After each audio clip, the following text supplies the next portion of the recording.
Sveicināti, mīļie Dieva bērni!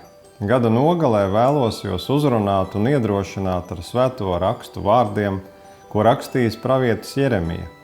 Tas kungs ir mana daļa, saka mana dvēsele, tādēļ es cerēšu uz viņu.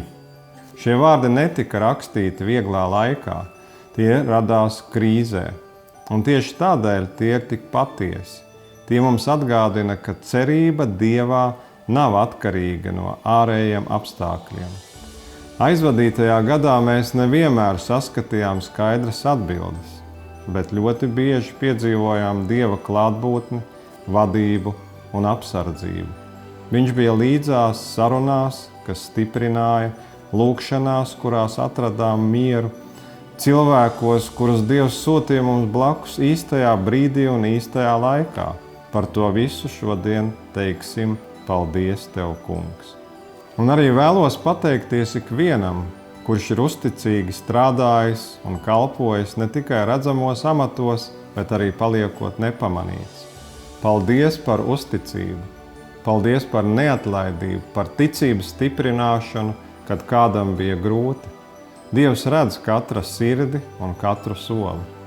Jēzus teica: es esmu ar jums ikdienas līdz pasaules galam.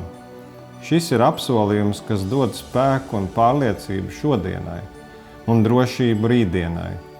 Mēs skaidri nezinām, ko nesīs jaunais gads, bet mēs zinām, ka neieejam tajā vieni. Mūsu priekšā iet Kristus, un tur, kur Viņš ir klātesošs, tur ir cerība un mūžīgā dzīvība. Tādēļ, ieejot jaunajā gadā, aicinu mūs visus uzticēties Dievam, ne tikai svētkos, bet arī ikdienā. Ne tikai vārdos, bet arī rīcībā. No sirds novēlu, lai Dieva miers piepilda jūsu sirdis, lai Kristus gaisma rāda pareizo ceļu un lai svētais gars dod spēku un atziņu katrai jaunai dienai. Lai Dievs jūs svētī jaunajā gadā.